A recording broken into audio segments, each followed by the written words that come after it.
Well, man, I just turned 18, about to graduate high school. Everything it seems quite nice right now. I really don't know what can make it better. Well, I have been working a lot these past 4 years. I've been saving up a lot of money, been working overtime at my job. I think it's about time I treat myself. You guys will never guess what happened. The seller accepted my offer, my very real offer on the car. So I'm gonna go pick up the car that I definitely just bought. So I'll see you guys in a bit.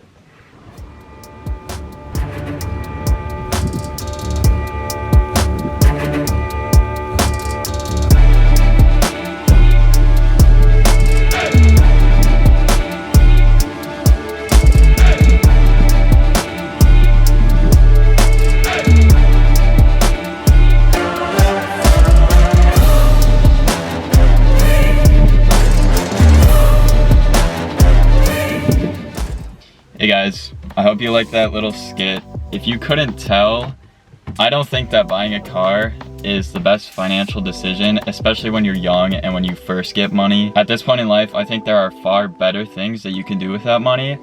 And if you're someone who is like just turning 18 and just getting some money and thinking of buying a car, I have 2 words for you. And those words are delayed gratification. Of course, this is just my opinion. Buying a car when you turn 18 is totally fine. But if you want to get ahead of the game and you want to start investing in stocks or you want to start buying investment properties, then I would hold off on buying the car.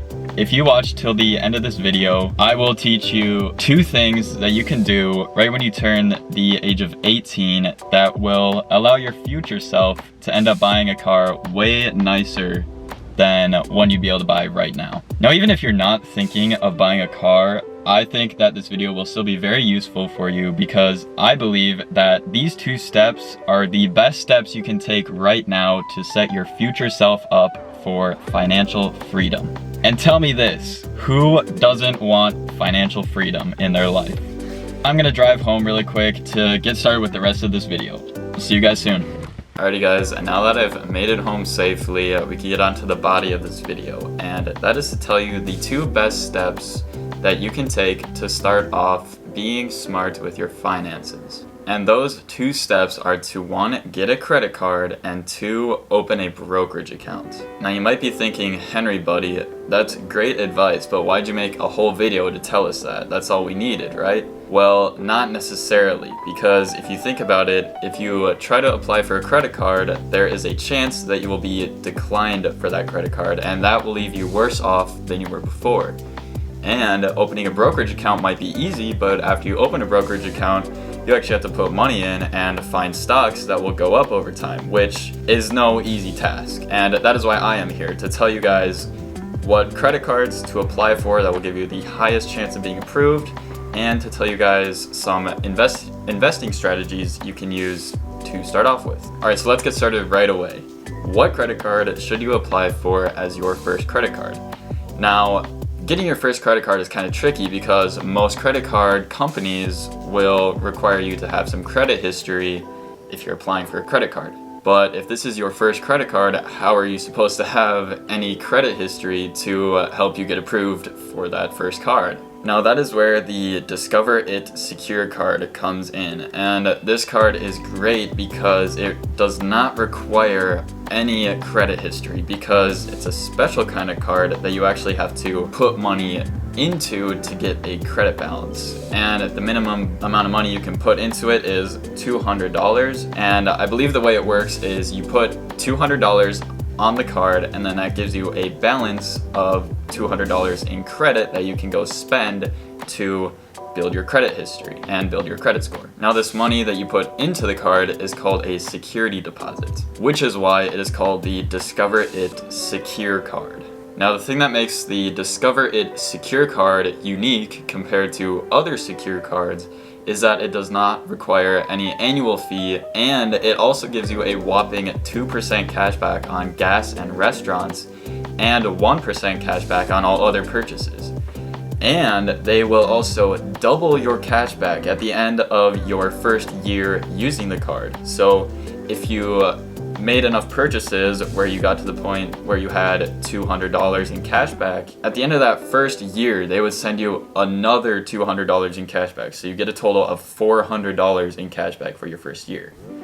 I actually have the Discover It Chrome card, and I have about $400 in cash back on there, and they're gonna send me another $400 at the end of the year, so I'll get a total of $800, which I thought was pretty crazy when I first found out about that, because really you're getting 2% on all of your purchases for the first year, and then you're also getting 4% on restaurants and gas stations. Now, along with this card being very easy to get, having no annual fees, and having great rewards, the Discover app is very accessible and easy to use.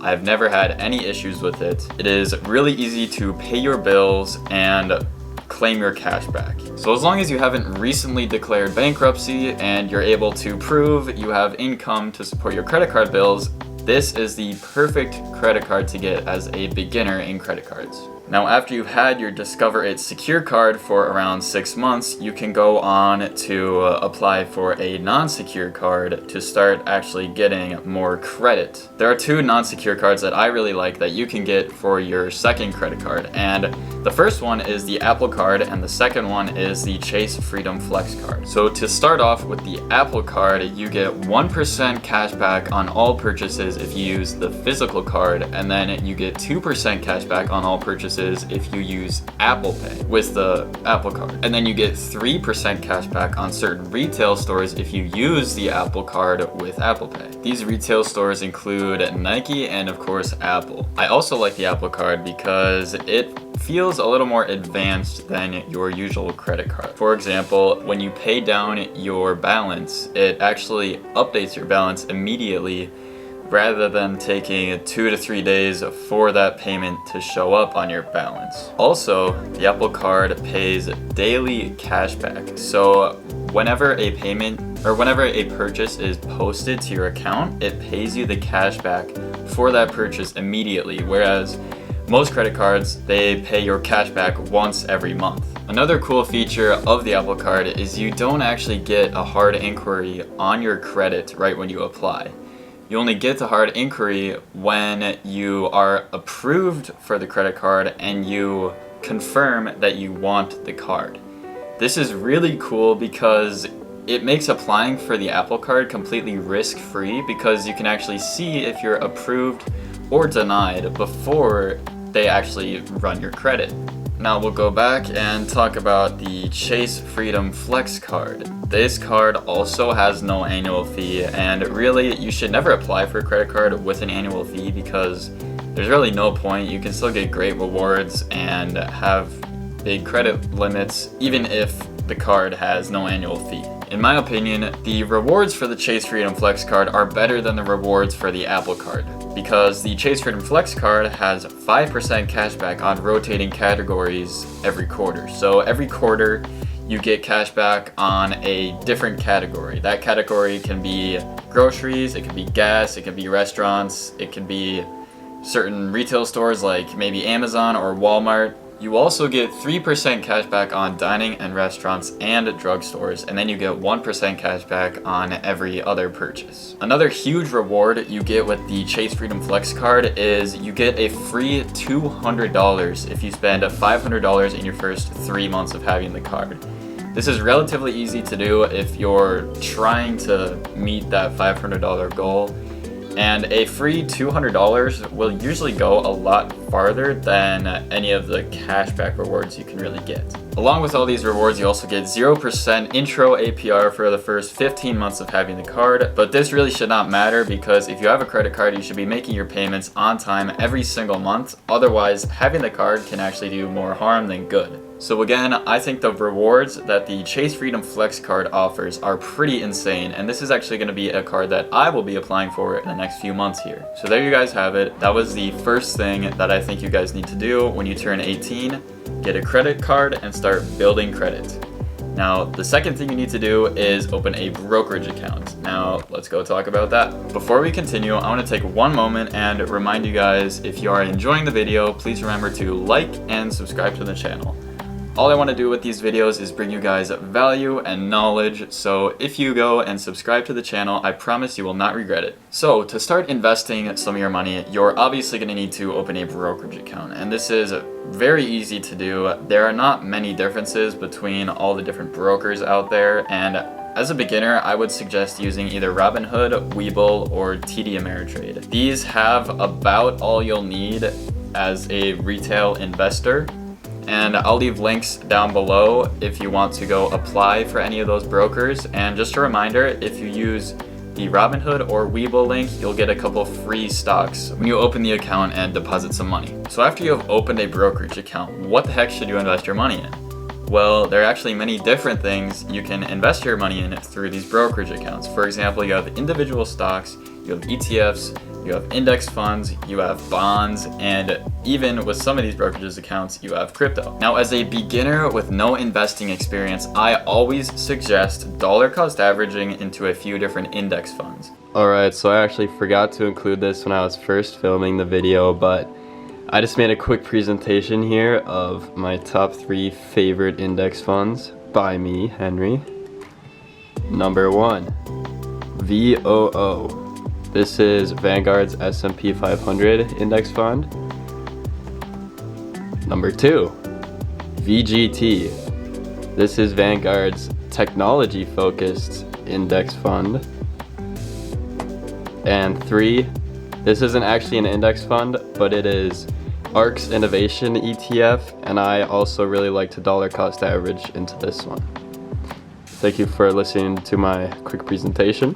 On average, index funds return around 10% each year, and after inflation that comes to around 7 to 8% each year. And to go into more detail on what dollar cost averaging is, it is putting a certain amount of money into a certain asset at repeating intervals of time. For example, if you were dollar cost averaging into an index fund, you would put $200 into that index fund every month or every week or maybe even every 2 or 3 days.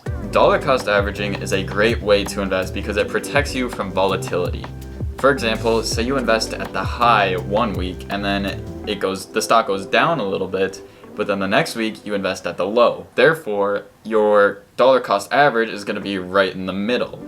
So you really didn't experience any of that up and down movement. Dollar cost averaging is exactly what I did starting out, and the great thing about it is you can make profit over time from doing almost no work. The only work you're gonna need to do when dollar cost averaging into index funds is remembering to put more money into those index funds every month or every week. Now, as I said before, these index funds return 7 to 8% every year, which is far better than a savings account, which is usually 0.5% and maybe at most 1%. But it needs to be said that you can get more than 7 to 8% returns each year if you invest money into individual stocks. The strategy I would suggest for investing in individual stocks is, while you're investing in index funds, do a little learning and research on how to actually research your own investments in individual stocks.